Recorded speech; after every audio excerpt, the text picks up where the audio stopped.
Inilah 5 kutukan paling melegenda di Indonesia dan paling mengerikan. 1. Kutukan Ratu Sima.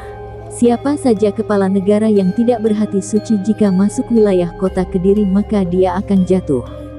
Kota Kediri dikenal memiliki banyak kisah misteri dan mitos yang bahkan sampai saat ini masih dipercaya banyak kalangan. Sebab dari beberapa presiden yang berkuasa di Republik ini, hanya 2 presiden yang berani datang ke kota Kediri, yaitu Soekarno dan Gus Dur, yang keduanya akhirnya diturunkan dari kursi presiden dengan cara politik. Selain Prabu Jayabaya yang menyatakan Kediri haram untuk didatangi penguasa, kutukan kota Kediri juga dinyatakan oleh Kartika Singha suami Ratu Sima yang juga penguasa kerajaan kota Kalingga pada zaman itu. Kartika Singha menyusun kitab yang berisi tentang hukum pidana pertama di Nusantara, yang kemudian diberi nama Kalingga Dharma Sastra, dan terdiri dari 119 pasal. Ketika menyusun kitab tersebut Kartika Singha memberi kutukan yang berbunyi, siapa saja kepala negara yang tidak berhati suci benar masuk wilayah kota Kediri maka dia akan jatuh. 2. Kutukan Empu Gandring. Keris ini meminta korban nyawa dari 7 keturunan Ken Arok. Keris Empu Gandring adalah pusaka termasyhur dalam berdirinya Singosari. Konon keris ini memiliki kekuatan supranatural yang melebihi keris-keris pusaka pada masa itu. Keris Empu Gandring ini dibuat atas pesanan Ken Arok. Permintaannya harus jadi dalam waktu 1 tahun. Pekerjaan seberat ini mustahil diselesaikan oleh seorang empu, namun Empu Gandring menyanggupinya dengan segenap kekuatan gaib dan kemampuan yang dimiliki. Singkat cerita, belum genap 1 tahun Ken Arok datang untuk mengambil keris-keris tersebut, namun Empu Gandring belum menyelesaikan sarung kerisnya. Ken Arok pun marah dan mengujinya dengan cara menusukkan keris itu pada Empu Gandring. Empu Gandring dalam kondisi sekarat mengucapkan kutukan. Keris tersebut kelak akan meminta korban nyawa dari 7 keturunan Ken Arok. Dalam perjalanannya keris ini terlibat dalam perselisihan dan pembunuhan elit kerajaan Singosari. 3. Kutukan Lembu Suro. Kediri bakal jadi kali, Blitar jadi latar, Tulungagung jadi kedung, karena seorang raja yang mengingkari janji, lalu Lembu Suro dikubur di Gunung Kelut Kediri sedalam-dalamnya. Karena kemarahan Lembu Suro dan terucaplah sumpah dan kutukan untuk Kediri. Dan dipercaya saat Gunung Kelut akan meletus, ada seorang juru kunci yang memberi sesajen, tujuannya untuk meredam kemarahan Lembu Suro. 4. Kutukan Koban Rondo. Konon pasangan yang berpacaran di air terjun Koban Rondo tidak akan langgeng atau berusia singkat. Sejarah nama Koban Rondo yang ada di Malang diambil dari kisah tentang Dewi Anjarwati dari Gunung Kawi yang menikah dengan Raden Baron Kusumo dari Gunung Anjasmoro. Setelah resmi menikah beberapa hari, Dewi Anjarwati mengajak suaminya bertandang ke rumah orang tua Raden Baron Kusumo yang berada di Gunung Anjasmoro.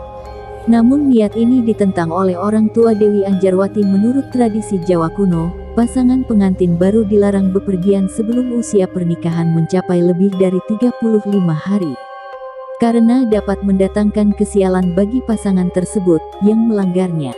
Akan tetapi mereka tetap bersikeras untuk pergi. Singkat cerita, dalam perjalanan Dewi Anjarwati dan Raden Baron Kusumo bertemu dengan orang asing Joko Lelono. Rupanya orang asing tersebut terpikat dengan kecantikan Dewi Anjarwati, hingga membuat Baron Kusumo terbakar api cemburu, dan menantang duel Joko Lelono. Sang istri diminta untuk bersembunyi di balik air terjun, sembari menunggu suaminya datang menjemput. Naasnya Raden Baron Kusumo dan Joko Lelono tewas dalam pertarungan sengit itu. Janji Raden Baron Kusumo untuk menjemput istrinya tidak dapat dipenuhi dan tinggallah Dewi Anjarwati yang menjanda meratapi nasibnya. Di balik air terjun, tangis dan kesedihan Dewi Anjarwati dipercaya membawa kutukan pada tempat ini. Konon pasangan yang berpacaran di air terjun Koban Rondo tidak akan langgeng, bahkan mereka tidak akan sampai ke pelaminan akibat kutukan Dewi Anjarwati. 5. Kutukan Mbah Mustoli. Satu pemandangan khas ketika mengunjungi Masjid Saka Tunggal Baitusalam adalah keberadaan hewan primata berekor panjang. Hewan ini kerap berkeliaran di sekitar masjid sekalipun dalam waktu tertentu bernaung di perbukitan dan hutan di wilayah itu. Bagi para pengunjung atau wisatawan religi, keberadaan kera menjadi daya tarik tersendiri. Hewan primata ini tampak manja saat diberi makanan seperti jagung, kacang, apalagi pisang. Tak jarang, momen tersebut diabadikan dalam jepretan kamera oleh para pengunjung. Kera-kera tersebut merupakan para santri Mbah Mustolih yang kala itu tidak melaksanakan salat Jumat, malah memilih untuk mencari ikan di sungai. Mengetahui hal tersebut, Mbah Mustolih marah besar hingga mengeluarkan perkataan perbuatan mereka seperti kera. Kemudian sekelompok santri tersebut seketika berubah menjadi sekelompok kera yang memiliki ekor panjang. Nah, sampai saat ini kami mempercayai bahwasanya kera-kera di sini ini merupakan hasil kutukan dari Mbah Mustolih pada saat itu.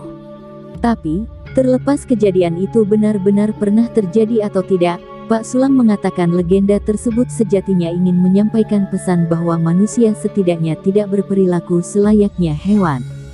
Kera adalah simbol hasrat keserakahan, di mana manusia yang baik mesti bisa mengekangnya dengan menebalkan kesalehan.